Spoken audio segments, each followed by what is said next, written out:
Esto no me pasó a mí directamente. Me lo contó un conocido que trabajó varios años como vigilante nocturno en una bodega de alimentos en las afueras de la ciudad. Era un lugar grande, frío, de esos que nunca están del todo en silencio. Durante el día entraban y salían camiones, montacargas, empleados, pero en la noche quedaba completamente solo. Su turno empezaba a las 10. A las 11 ya había recorrido todo, portones cerrados, cámaras activas, luces apagadas donde debían estar apagadas. Después de la medianoche, el tiempo se volvía raro, más lento. El problema siempre empezaba igual, entre las 3 y las 4 de la madrugada. Primero fue un sonido leve, pasos, no golpes, no carreras, pasos normales, medidos, como de alguien caminando sin prisa, justo encima de él, en el segundo piso. Al comienzo no le dio importancia, pensó en ratas grandes, en tuberías dilatándose por el frío, en el cansancio. La mente hace cosas raras a esas horas, pero los pasos se repetían todas las noches, siempre a la misma hora, siempre recorriendo el mismo tramo, y lo peor, no sonaban como animales. Él conocía bien ese piso. Ahí no había movimiento nocturno, no había empleados, ni turnos extras, ni razones para que alguien estuviera arriba. Durante varios días decidió ignorarlo. Se decía a sí mismo que mientras no viera nada, no pasaba nada, hasta que una noche los pasos se detuvieron justo sobre su cabeza, como si alguien se hubiera quedado parado, escuchando desde arriba. Ahí fue cuando decidió subir. Agarró la linterna, respiró hondo y subió por la escalera metálica. Cada escalón sonaba más fuerte de lo normal. Arriba no había nadie, las luces apagadas, las estanterías intactas, pero en el suelo vio algo que le heló el cuerpo. Huellas, marcas claras de botas en el polvo, no viejas, no borrosas, recientes, no eran suyas. Él acababa de subir y venían desde el otro extremo del piso, avanzando hacia la escalera, y luego desaparecían. Esa noche no volvió a escuchar pasos, pero tampoco pudo dormir en la caseta. Al día siguiente, informó lo ocurrido. Los supervisores no se rieron, tampoco se alarmaron. Revisaron las cámaras, y ahí vino lo verdaderamente inquietante. Las huellas aparecieron antes de que él entrara a turno. Horas antes, alguien había estado caminando en ese segundo piso cuando se suponía que el lugar estaba completamente cerrado. No fue una sola vez.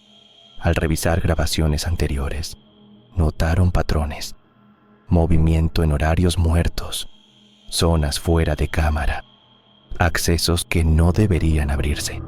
Semanas después, la empresa cerró ese piso, no por fantasmas, no por rumores, sino porque descubrieron que alguien entraba usando llaves antiguas, de cuando la bodega tenía otro dueño.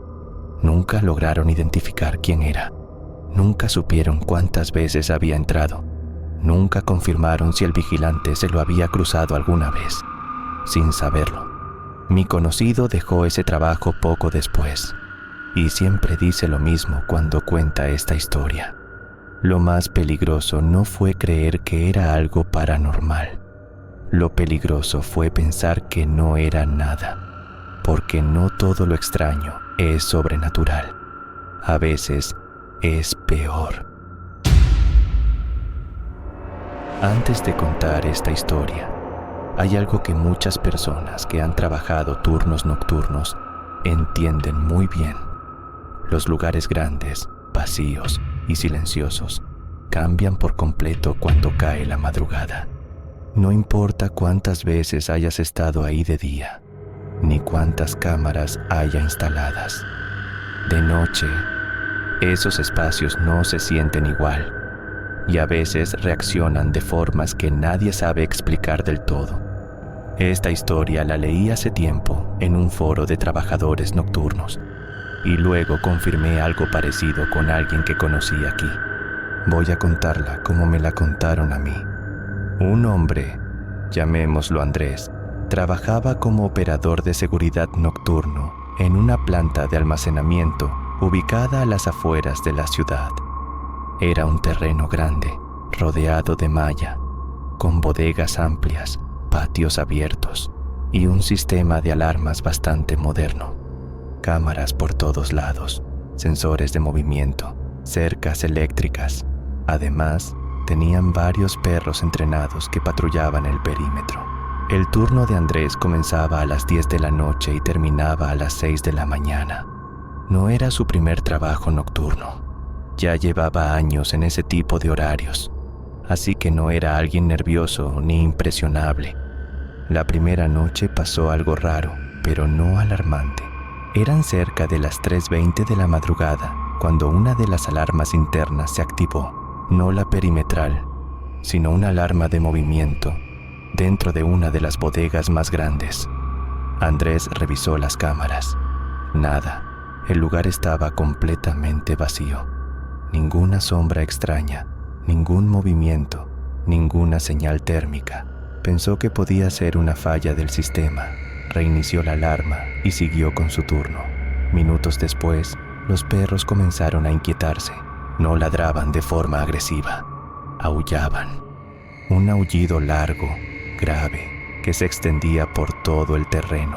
Eso le llamó más la atención que la alarma. Los perros estaban entrenados para ladrar si alguien se acercaba a la reja, no para aullar así, todos al mismo tiempo. Aún así, Andrés no le dio demasiada importancia. Anotó el incidente en el registro y siguió adelante. La segunda noche fue peor. A la misma hora, 3:17 de la madrugada, la misma alarma, el mismo sensor. Otra vez, ninguna imagen en las cámaras, pero esta vez el sonido en el terreno fue distinto. Los perros no solo aullaban, se movían nerviosos, corriendo de un lado a otro, como si algo pasara entre las bodegas. Andrés activó las luces exteriores. Todo se iluminó. Nada, nadie, ni una sola señal. Decidió salir a hacer una ronda rápida, acompañado por uno de los perros más tranquilos. Caminó por el patio, linterna en mano, escuchando solo sus propios pasos y el zumbido lejano de los transformadores. Al pasar cerca de la bodega donde se activaba la alarma, escuchó algo, un ruido seco, como si algo pesado se hubiera movido dentro. Andrés se quedó quieto, escuchó de nuevo, nada más. No entró. Volvió a la caseta con una sensación rara en el pecho, como una alerta interna que no sabía explicar. La tercera noche fue la que lo quebró. Andrés ya estaba tenso desde que empezó el turno. Sabía que algo iba a pasar, no por superstición, sino por experiencia. Cuando un patrón se repite, algo anda mal. A las 3:15, antes de que sonara cualquier alarma, los perros comenzaron a aullar. Todos, al mismo tiempo. Un sonido desesperado, casi de pánico. Andrés miró las pantallas. La alarma se activó sola, sin previo aviso, pero esta vez pasó algo diferente. En una de las cámaras, por un segundo, el sistema marcó movimiento. No una persona, no un animal, algo que no pudo identificar. El recuadro apareció y desapareció tan rápido que apenas lo notó. Reprodujo el video varias veces. Nada, solo el sonido ambiente y los aullidos de fondo. Fue entonces cuando escuchó los pasos, no afuera, dentro de la caseta, pasos lentos, como de alguien caminando con botas pesadas sobre el concreto. Andrés se levantó de golpe. «¿Hola?», dijo con voz firme. No hubo respuesta. Los pasos se detuvieron justo detrás de la puerta. Andrés no la abrió. Se quedó ahí, inmóvil, mirando las pantallas mientras los perros seguían aullando afuera. Después de unos minutos, todo se calmó. Las alarmas se apagaron solas. Los perros se callaron. El silencio fue absoluto. A la mañana siguiente, Andrés entregó el turno y contó todo al supervisor. Revisaron registros, sensores, cámaras. No encontraron ninguna falla técnica clara, pero tomaron una decisión. La bodega donde se activaba la alarma fue clausurada temporalmente. Semanas después, Andrés se enteró del motivo real. Durante una auditoría, descubrieron que alguien había estado entrando de madrugada, usando accesos antiguos que no estaban registrados en el sistema actual. Llaves viejas, planos antiguos. Nunca supieron quién era. Nunca lo atraparon. Andrés renunció poco después. No porque creyera que fuera algo paranormal, sino porque entendió algo más aterrador. Algunas veces, lo que no ves en las cámaras no es porque no esté ahí, sino porque nadie estaba mirando cuando debía hacerlo. Y en los turnos nocturnos, eso puede costarte mucho más que el susto.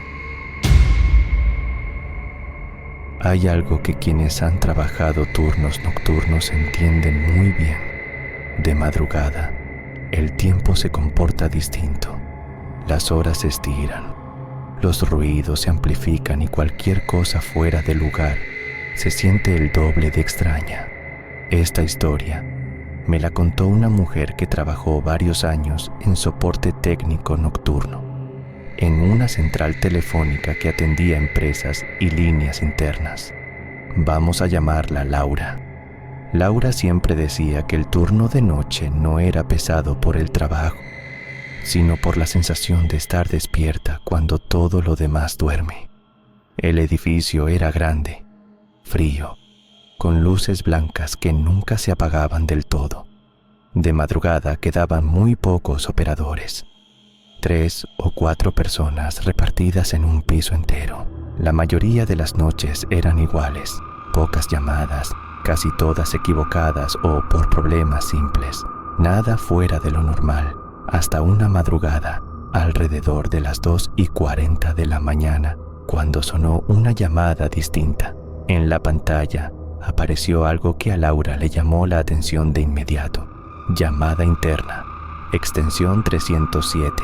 No era raro recibir llamadas internas, pero esa extensión no le sonaba. Aún así, respondió de manera automática, con el guión aprendido. Soporte nocturno, buenas noches. Del otro lado no hubo respuesta, solo se escuchaba una respiración. No era interferencia, no era ruido blanco, era una respiración clara, lenta, como de alguien cansado. Laura esperó unos segundos. ¿Hola? Repitió.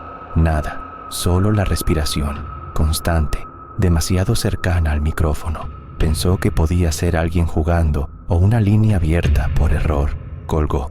Siguió con su turno, revisando tickets, tomando café, mirando el reloj avanzar con lentitud. Unos 5 minutos después, el teléfono volvió a sonar. Otra vez. Extensión 307. Laura suspiró, ya un poco molesta. Respondió. Mire, si está marcando por error, necesito que cuelgue, dijo con un tono más firme.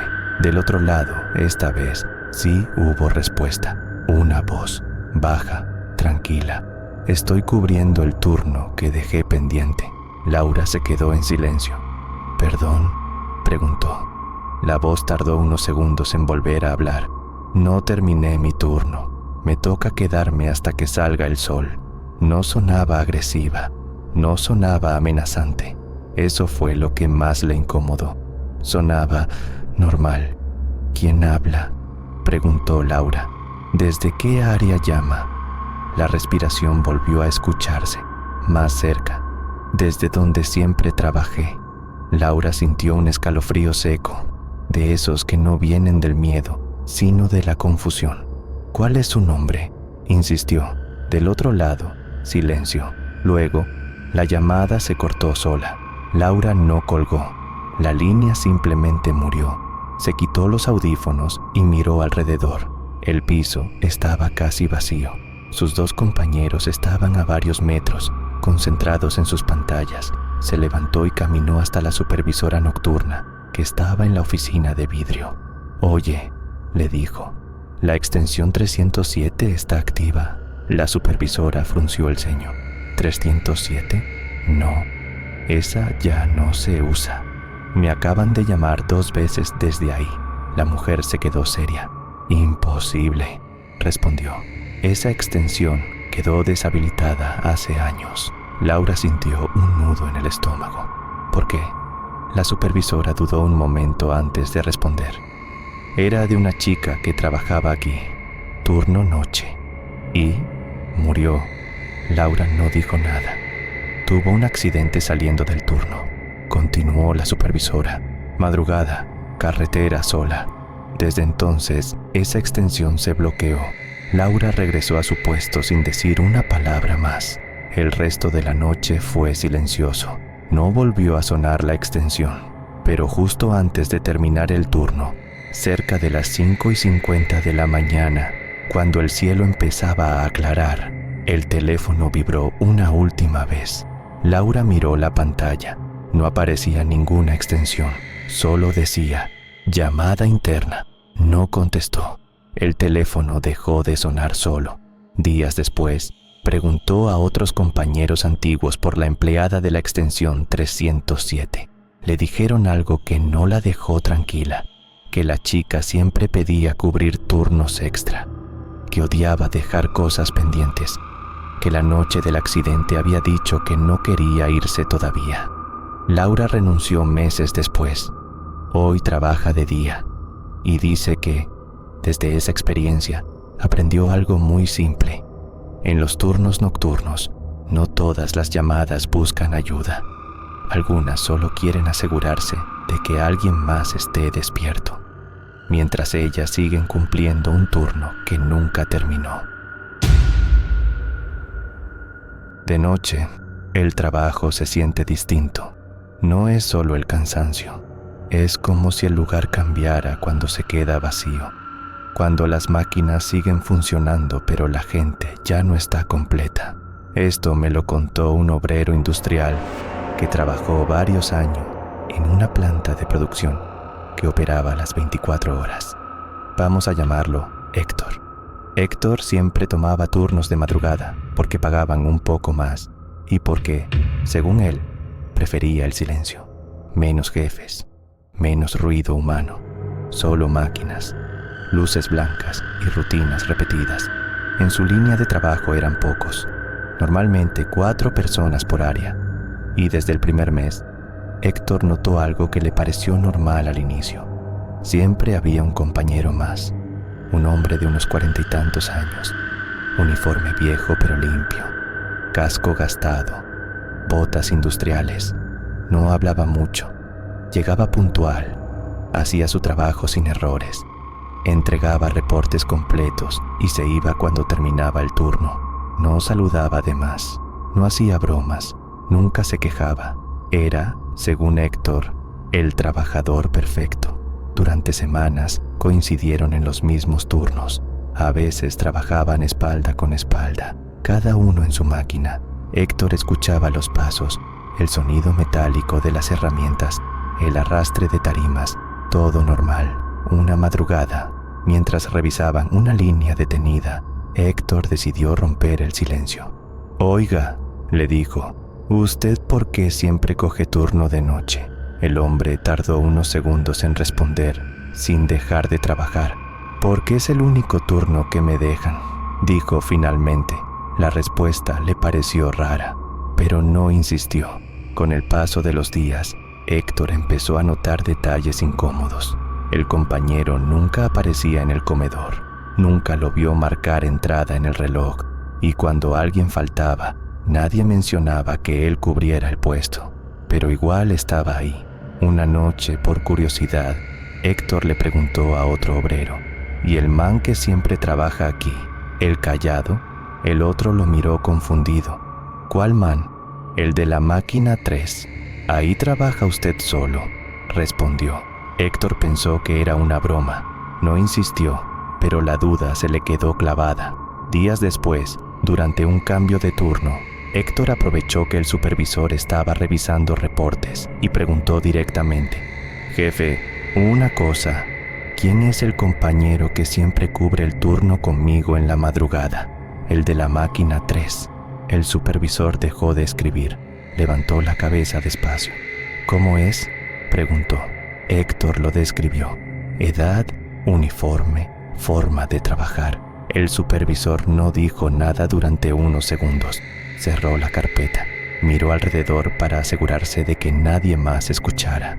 Ese hombre murió hace 2 años, dijo finalmente. Tuvo un accidente aquí mismo, de noche. Héctor sintió un frío seco recorrerle la espalda. El supervisor continuó. Desde entonces, nadie quiso cubrir ese puesto fijo. Dicen que pasan cosas raras. A veces aparecen reportes firmados con su código, registros de producción que nadie recuerda haber hecho. ¿Y entonces quién? Intentó preguntar Héctor. No pregunte más, lo cortó el supervisor. Mientras no cause problemas, déjelo trabajar. Esa noche, Héctor volvió a su puesto con la cabeza hecha un ruido. Y ahí estaba él, el compañero, trabajando como siempre. Héctor no le habló, no lo miró directamente, pero lo sentía cerca. Escuchaba sus pasos, el sonido exacto de siempre. Cerca del final del turno, Héctor se armó de valor. «Oiga», dijo, «usted sabe que ya no debería estar aquí». El hombre siguió trabajando. Después de unos segundos respondió, sin mirarlo, «Yo nunca me fui». Cuando terminó el turno, Héctor se fue sin mirar atrás. Pidió cambio de área. Nunca volvió a trabajar de madrugada. Tiempo después, supo que el puesto seguía cubierto. No había agresiones, no había accidentes, no había amenazas. Solo un trabajador que seguía cumpliendo su turno, como si nadie le hubiera avisado que ya estaba muerto.